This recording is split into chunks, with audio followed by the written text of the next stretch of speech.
Hello guys, welcome back to Shivam classes. अगर आपने अभी तक शिवम क्लासेस ऐप डाउनलोड नहीं की है तो अभी प्ले स्टोर पर जाकर डाउनलोड कर लीजिए, क्योंकि इस ऐप के अंदर आपको अपनी क्लास का सभी प्रकार का स्टडी मटेरियल, चाहे नोट्स हो, वीडियो लेक्चर हो, मॉडल पेपर हो, प्रीवियस ईयर के पेपर हो, एनसीईआरटी सॉल्यूशंस हो या फिर एमसीक्यू टेस्ट हो, सब कुछ आपको फ्री के अंदर अवेलेबल होगा। तो फ्री स्टडी करने के लिए अभी डाउनलोड कर लीजिए शिवम क्लासेस ऐप। अब हम बात करेंगे कि भार किसे कहते हैं।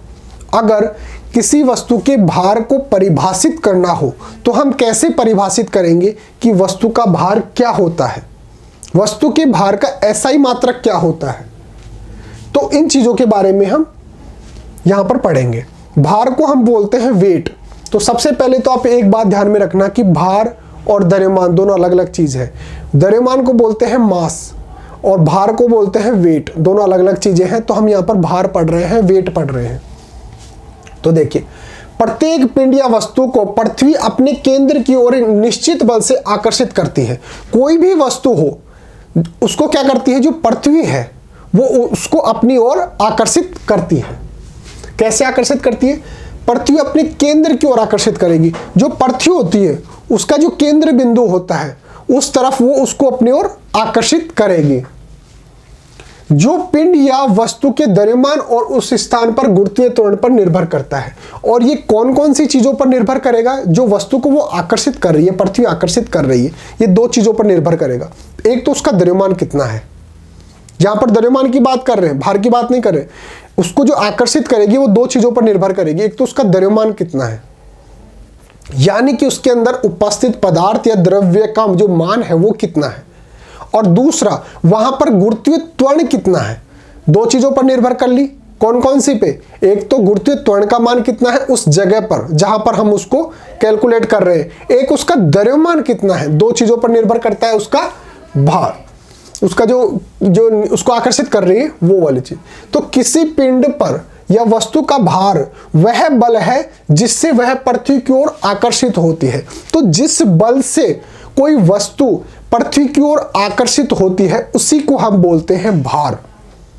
कोई वस्तु जिस बल से पृथ्वी के गुरुत्वाकर्षण के कारण उसकी तरफ आकर्षित होती है, तो जिस बल से वो आकर्षित हो रही है उसी को हम बोलते हैं भार। डेफिनेशन ठीक से पढ़ लीजिए। किसी पिंड या वस्तु का भार वह बल है जिससे वह पृथ्वी की ओर आकर्षित होती है, यानी कि वह बल जिससे कोई वस्तु पृथ्वी की तरफ आकर्षित होती है उसी बल को हम क्या बोलते हैं? भार बोलते हैं। दूसरे शब्दों में, किसी पिंड या वस्तु पर कार्यरत पृथ्वी के गुरुत्वीय बल उसका भार होता है। दूसरी भाषा के अंदर क्या है, जो गुरुत्वीय बल होता है जो उस वस्तु पर लग रहा है, उस गुरुत्वीय बल का जो मान होता है वही उस वस्तु का भार होता है। दूसरी भाषा के अंदर क्या बोलेंगे कि उसका जो गुरुत्वीय बल होता है जो उस वस्तु पर लग रहा है, तो गुरुत्वीय बल का जो मान होता है वही उस वस्तु का भार कहलाता है। क्यों कहलाता है? क्योंकि जो वस्तु का जो भार है वह जिस बल से पृथ्वी की ओर आकर्षित हो रहा है, यानी कि पृथ्वी जिस बल से उसको अपनी ओर खींच रही है, तो उस जिस बल से वो खींच रही है उस बल का जो मान है वही तो उस वस्तु का भार है। तो इस पर कार्यरत पृथ्वी के गुरुत्वीय जो बल होता है, यानी कि गुरुत्वाकर्षण जो बल है वो जिस बल से उस पर कार्य कर रहा है उसका भार कहा जाता है। तो जो बल है वो क्या होता है? बल गुणा बल इज इक्वल टू क्या होता है? F इज इक्वल टू होता है मा एम ए। एम क्या है? वस्तु का द्रव्यमान, और ए क्या है? त्वरण। यहां पर त्वरण कौन सा है? गुरुत्वीय त्वरण। तो F इज इक्वल टू क्या है? F इज इक्वल टू है F इज इक्वल टू मा एम ए। एम तो क्या है? द्रव्यमान, और ए क्या है? त्वरण। अब त्वरण कौन सा है? गुरुत्वीय त्वरण है। पृथ्वी के आकर्षण बल द्वारा उत्पन्न त्वरण। अब चूंकि ये पृथ्वी के आकर्षण बल के द्वारा उत्पन्न हो रहा है गुरुत्वीय त्वरण, इसलिए इसको हम क्या बोलते हैं? गुरुत्वीय त्वरण बोलते हैं। ये जो त्वरण है इसको हम क्या बोलेंगे? गुरुत्वीय त्वरण।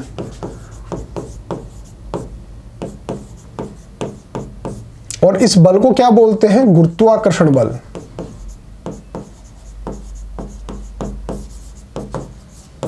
ठीक है, तो गुरुत्वीय त्वरण कहा जाता है जिसे जी से प्रदर्शित किया जाता है। अतः द्रव्यमान m पिंड पर कार्यरत अधोमुख बल निम्नलिखित के द्वारा प्रदर्शित किया जाता है। अब जो गुरुत्वीय त्वरण होता है उसको हम लिखते हैं g से, स्मॉल g से। अब यहाँ पर एक ही जगह जब g लिखेंगे तो क्या हो जाएगा, F is equal to m तो एज इट इज रहेगा, लेकिन एक ही जगह हम क्या लिखेंगे, g। क्यों? क्योंकि यहाँ पर जो लगने वाला जो त्वरण है वो कौन सा है, वो है गुरुत्वीय त्वरण, और गुरुत्वीय त्वरण को g से लिखते हैं। ग्रेविटी, ग्रेविटी का मतलब क्या हो गया, गुरुत्वीय, तो यहाँ पर g से लिखेंगे। इसलिए F इज इक्वल टू यानी गुरुत्वाकर्षण बल का जो मान होता है वो कितना होता है, mg। तो बल बराबर द्रव्यमान इंटू गुरुत्वीय त्वरण, तो बल बराबर m इंटू g। परंतु परिभाषा से पिंड या वस्तु के ऊपर पृथ्वी के आकर्षण बल का भार W कहलाता है। वेट जो होता है उसको हम W से प्रदर्शित करते हैं, और जिस बल से पृथ्वी किसी वस्तु को अपनी ओर आकर्षित करती है उसी गुरुत्वाकर्षण बल को हम क्या बोलते हैं, वस्तु का भार कहते हैं, W। इसलिए उपयुक्त समीकरण में बल के स्थान पर W लिखा जा सकता है। अब चूंकि जिस बल से वो उस वस्तु को अपनी ओर आकर्षित कर रही है, mg बल लग रहा है, और हम बात कर रहे हैं कि जिस बल से कोई वस्तु को अपनी ओर आकर्षित करती है, तो इसी को हम क्या बोलते हैं, W। तो W बराबर किसके हो गया, F के। तो W बराबर F के हो गया, तो W बराबर mg के हो गया, क्योंकि F का मान mg है। तो देखिए भार इज इक्वल टू W और W is equal to m into G. m क्या है, पिंड या वस्तु का द्रव्यमान है, और g क्या है, गुरुत्वीय त्वरण। यहाँ पे दो चीजें हैं, द्रव्यमान और भार, दोनों अलग अलग चीजें हैं। भार तो क्या है, भार तो है जिस आकर्षण बल से पृथ्वी किसी भी वस्तु को अपनी ओर आकर्षित करता है, उस बल का जो मान होता है उसी को उस वस्तु का भार कहते हैं। लेकिन द्रव्यमान क्या होता है, हम जो तुला यूज करते हैं, वस्तु को तोलने के लिए जो चीजें यूज करते हैं, उसमें जो भार होता है, उसके अंदर जो वस्तु का द्रव्यमान निकालते हैं उसको हम द्रव्यमान बोलते हैं। ये उस वस्तु के अंदर उपस्थित पदार्थ या द्रव्य के बराबर होती है। तो देखिए g हो गया गुरुत्वीय त्वरण। भार को बल के समान मात्रकों में मापा जाता है। भार को बल के समान, यहाँ पे बली तो है, ये F इज इक्वल टू जो mg निकाला था, ये गुरुत्वाकर्षण बली तो है, और इसी को हमने W के बराबर कर दिया। क्यों? क्योंकि भार क्या होता है, किसी गुरुत्वाकर्षण बल के द्वारा किसी वस्तु को आकर्षित किया जाता है, तो जिस बल से आकर्षित कर रहा है उसी का मान किसके बराबर है, भार के बराबर है। तो W is equal to F is equal to mg हो गया। तो भार को बल के समान मात्रकों में मापा जाता है, यानी कि भार को भी न्यूटन में मापा जाएगा। क्यों? क्योंकि बल का जो मात्रक होता है वो क्या होता है, न्यूटन होता है। जानते हैं कि बल का SI मात्रक क्या होता है, न्यूटन होता है, इसलिए भार का SI मात्रक भी न्यूटन होता है। भार का SI मात्रक क्या होता है, न्यूटन। क्यों? क्योंकि ये एक प्रकार से बल ही तो है, जिस बल से पृथ्वी किसी वस्तु को अपनी ओर आकर्षित करती है, उस बल का जो मान होता है वह उस वस्तु के भार के बराबर होता है। अब भार किसके बराबर है, जिस बल से वो वस्तु को आकर्षित कर रहे हैं। तो यानी कि बल और भार दोनों एक समान तो हो गई। तो अगर बल को हम न्यूटन में माप रहे हैं तो भार को भी न्यूटन में मापेंगे। तो बल का SI मात्रक होता है न्यूटन, तो भार का भी SI मात्रक क्या हो जाएगा, न्यूटन हो जाएगा। तो यहाँ पर भार का SI मात्रक भी न्यूटन होता है, जिसे N से प्रदर्शित किया जाता है। 1 किलोग्राम द्रव्यमान की गणना करते हैं हम जानते हैं। देखिए अगर 1 किलोग्राम की हमें कैलकुलेशन करनी है,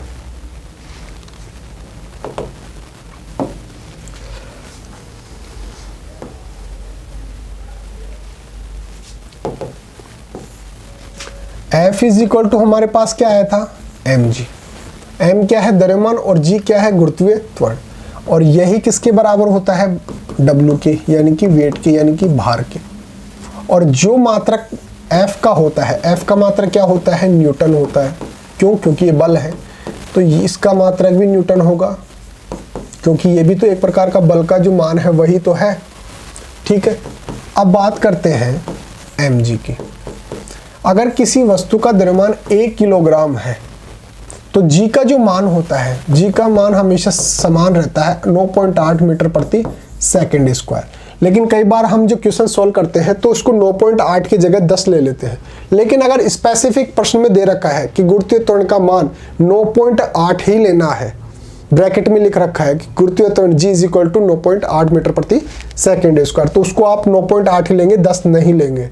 ठीक है, अगर उसको 1 ले लेते हैं तो ये 9.8 हो गया। ये किसके बराबर है? ये है भार के बराबर।